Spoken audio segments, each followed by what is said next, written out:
Hello everyone, or I mean bonjour everyone. So I'm gonna be building a train's solar map and train's Android of course. Yep. Yippee! So yeah, wait, I'll be back.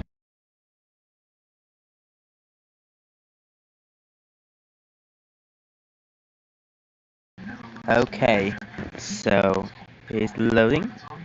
Okay, so I will start here. I will start at Tidmush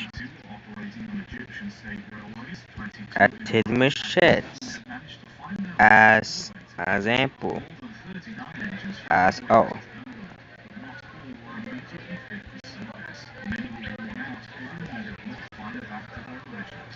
yep. I will start at Tidmush sheds.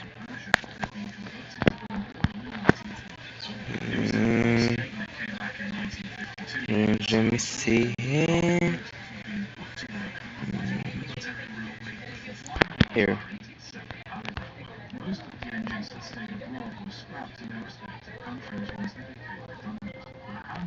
Mm, okay. So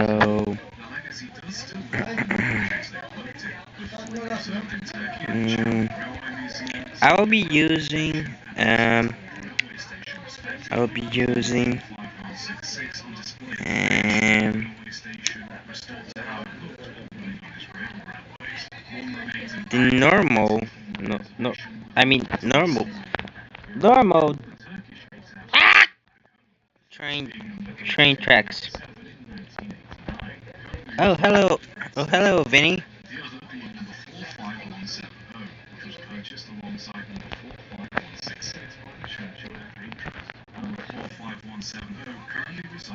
Hello Vinny.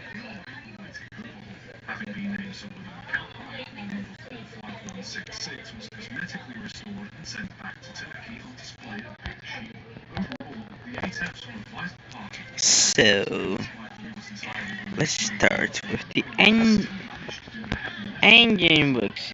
Yay, engine works. So uh, let me start here. Let me start.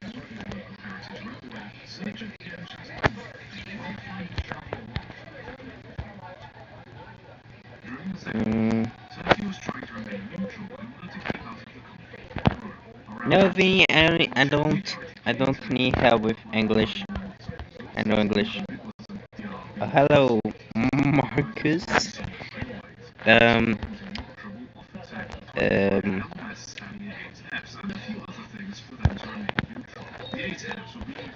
mm, let me see.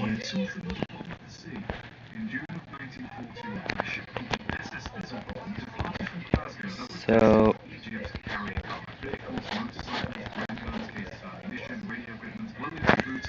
yeah, I know you're sorry, Vinny. That's fine.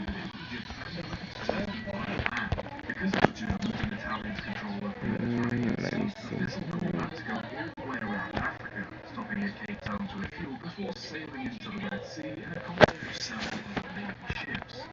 Um,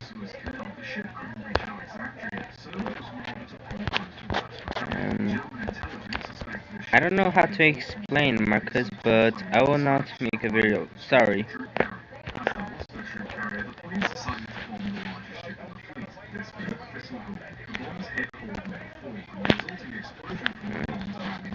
Let me see here.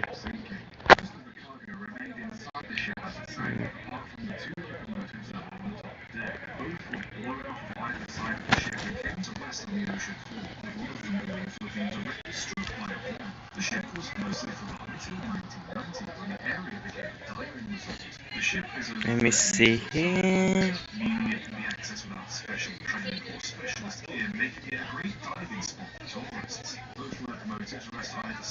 Okay, Vinny.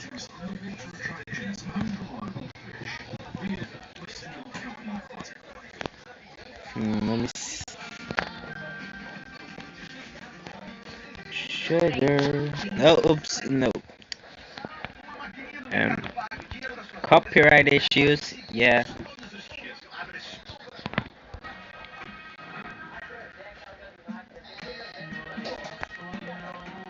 Um,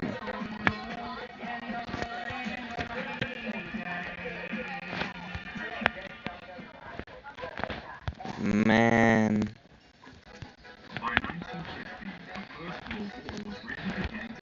Man, what the fuck?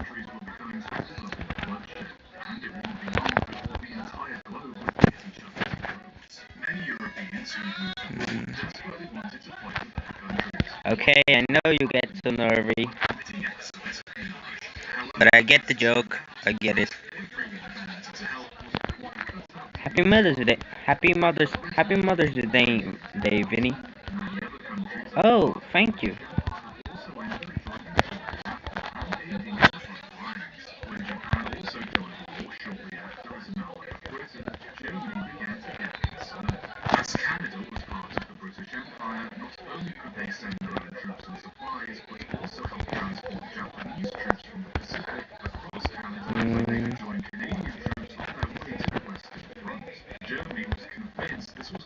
Mm, let me see here.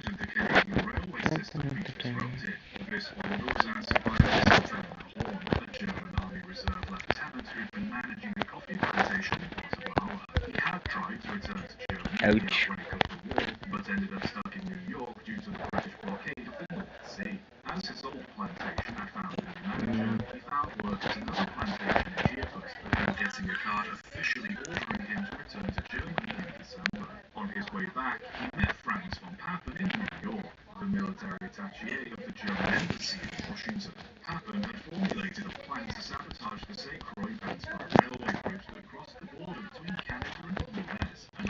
Mm, let me see.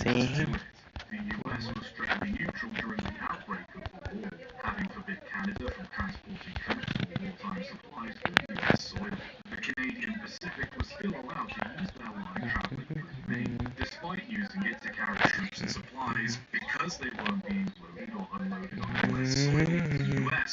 let me see here.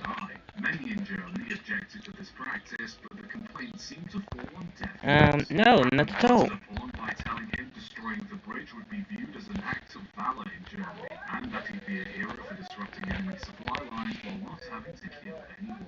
Okay.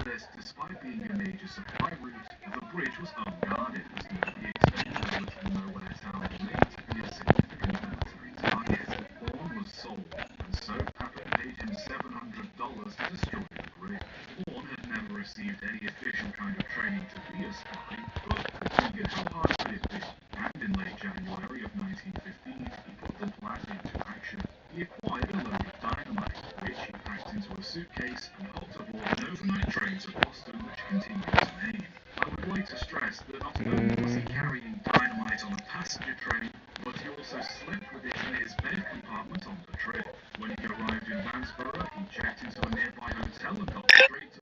oops.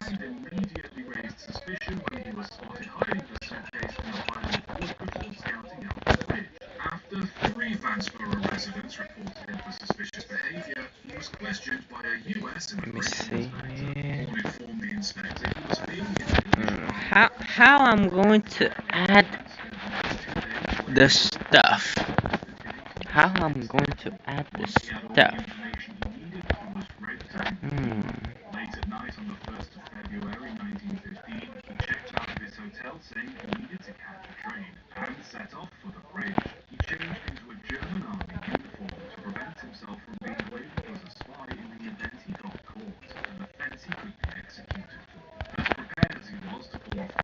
Let me see here. Do, do, do, do, do.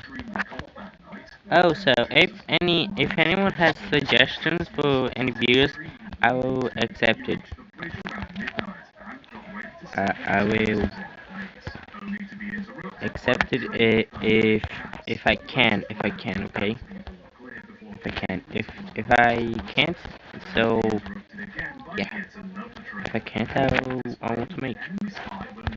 Yeah.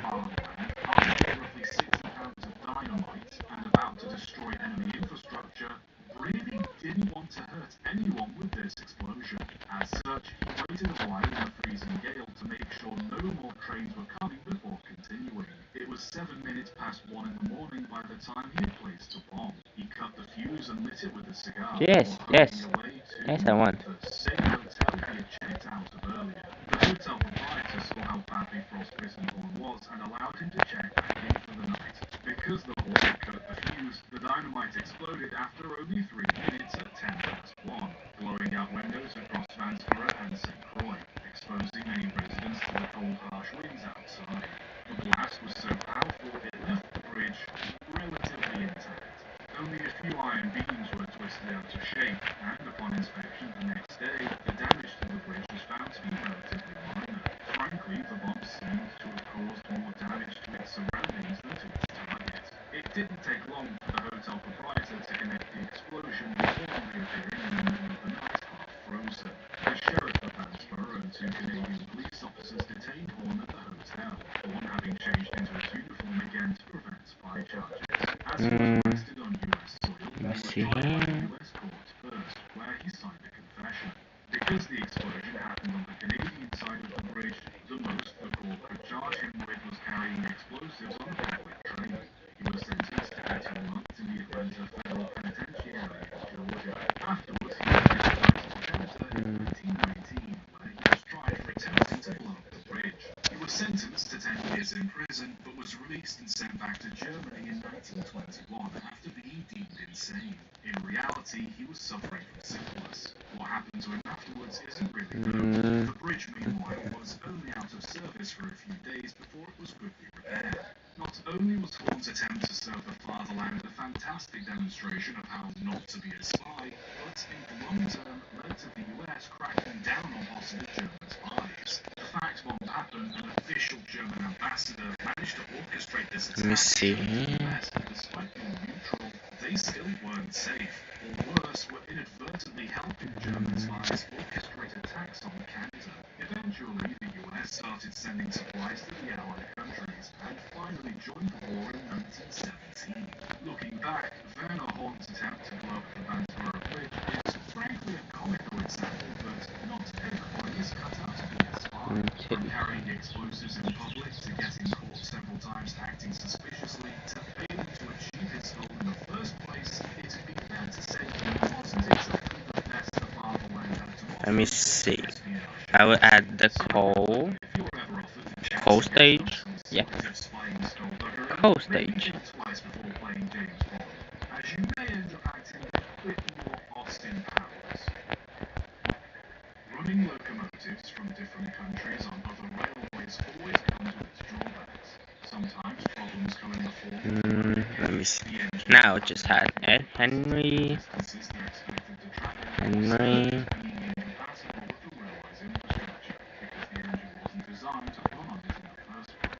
There were, however, some locomotives that went off to work in different countries which not only worked well, practically thrived there. In 1942, the United States Army Transportation Corps designed and ordered 342 S-100 fast tank engines for use as switches on railways across Europe. They arrived Let me see. in 1943 and were sent to continental Europe in To such a familiar face.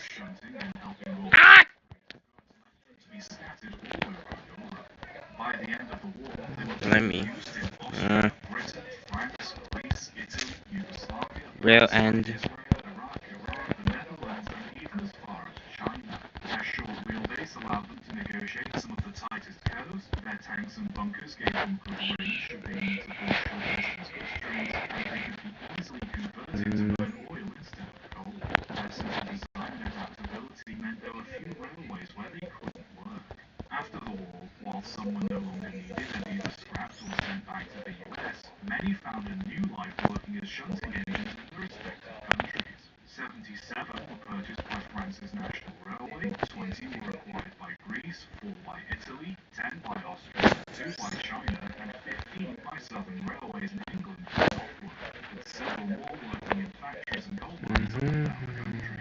The engines weren't by any means flawless, though. While they were popular with footplate crews, it took some drivers a while to adapt to using the American-style controls. All the railways railways would have to spend money adapting the controls for use in the as the less extra time was spent modifying them, they had to refill frequently. Another issue was the axle boxes overheating. While not much of an issue in slow-moving shunting yards, the axle boxes would get hot really quickly if the engine traveled for prolonged Yo. time, meaning they could only be used on short journeys. And finally, while their short wheelbase made them ideal shunters, it also made them prone to playing at high speeds, causing them to damage the rails of driving. Man. As such, some railways took it upon themselves to build their own versions of the S100s. Just Railways built an additional I'm going to. to go along with Ah! Poland built 437 engines with a similar design, with some of these ending up in China, Romania, and Hungary.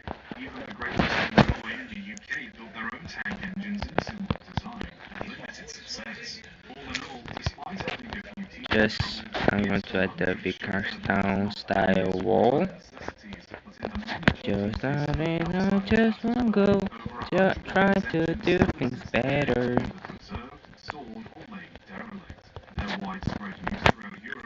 Now I'm going to paint. To paint. You. What you mean to say is. Just because something doesn't exactly fit the bill doesn't mean it won't get the job done. I think we can all agree that planned obsolescence is infuriating. Something deliberately designed to break down after a few years of service, requiring you to replace it. But have you ever seen the opposite, where something intended to be disposable was kept going well past its service life?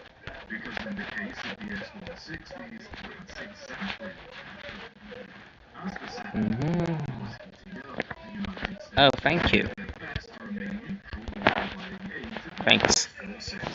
A deal was made to provide Britain with 200 S-159 class locomotives for use in the Middle East, as well as additional aid. But that soon changed once the US officially joined the war in December 1941. To help with efforts in Europe, Major M.J. Marsh designed a locomotive for use on European railways using aspects of the S-159 while keeping it within Britain's very restricted loading gauge. The end result was a 2.8-10 engine, powerful, cheap to build, could be easily converted to burn oil. The tenders were designed to make them easier to run in reverse and were relatively Just one go. Try to do things better. Classified as S-160s, the first batch arrived in Britain in 1942. They were meant to be kept in storage for later deployment into mainland Europe, but 400 of them ended up being purchased for service by the LMS, LMER, Great Western, and Southern Railways to keep up with demand and fill in for damaged locomotives. I have a question. What's your favorite railways of England? England. Yes. The alterations to the wheels did help provide a smoother ride. However, the flanges were still thin compared to those on British engines, often causing the S160s to kick quite rail. And the wheels weren't the only issue. Thanks to all the corners cut to make the engines fast and cheap to build, their axle box lubricators were substandard, often leading to axle boxes running hot if not frequently maintained.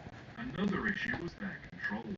Not only did drivers have a hard time initially learning the American layout, but the position of the brake cylinder made braking very difficult. Worse still was the firebox. The stay bolts were found to easily fatigue, and because of the quick turnaround times needed thanks to the war, boiler washouts weren't always that frequent, causing a buildup of scale around the firebox rim further. So, Complicating matters yeah, even more was the water gauge. that's it. British crews were A little bit of that.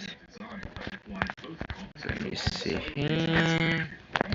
If done incorrectly, the water would be trapped in the gauge and show a false reading, showing the water level to be fine when in reality it was dangerously low. If the water got too low, the ground sheet would overheat, causing the turbines to fail, resulting in a sudden boiler explosion. Between November of 1944 Yeah. and August 1944, there were three S-160s that suffered firebox ground collapses, resulting in one fireman losing his life. On top of that, compared to the austerity engines Yes, I am greedy. Just like Alan Greedy. the Ah! S-160s were slightly heavier, slightly less powerful, and much more awkward for crews to handle. What the S-160s lacked in grace, however, they more than made up for in numbers. A total of 2,120 of these engines were built, outnumbering both the ATEPs and austerities combined. In 1944, following Low. the rest of the S-160s were shipped to mainland Europe and Africa, along with 400 stored in Britain. The other 400 that had been used on British rails were repaired and dispatched shortly afterwards. Once deployed, the S-160s found themselves all over the world. In Europe, working on nearly every railway from Spain to the Soviet Union. In Africa, they operated around Tunisia, Morocco, and Algeria, with most of them eventually moving to Italy. And in Asia, they worked in India, China, and both North and South Korea. Some engines were specially built in the US with wider axles to run on the broad gauge lines of Russia and India. Many football players had teething problems with the engines, just like in Britain, but this was understandable given the S-160s were built as Dun, dun, dun, dun, dun, dun, dun,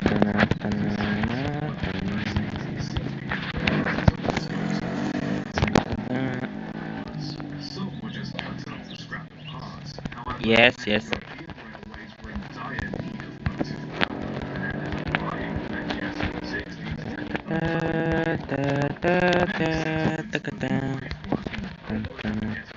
Yugoslavia and Czechoslovakia.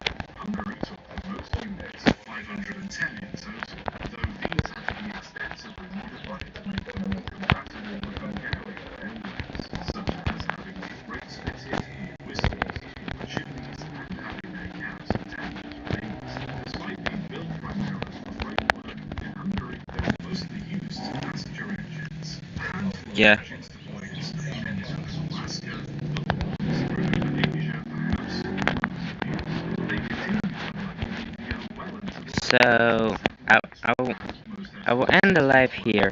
Thank you guys for watching the live. So yeah, bye. built to last a few years